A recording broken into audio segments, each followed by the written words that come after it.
have the help their citizens need, and they can continue. Jeez, what's up her butt? Okay, it was funny the first time, lads. Oh, really?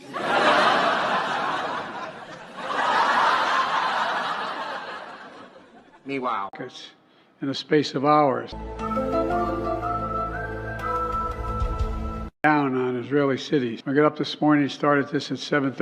Stupid! Crossing in Israel, killing not only Israel,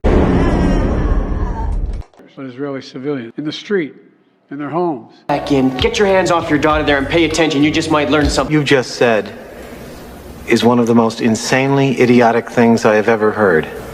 Everyone in this room is now dumber for having listened to it.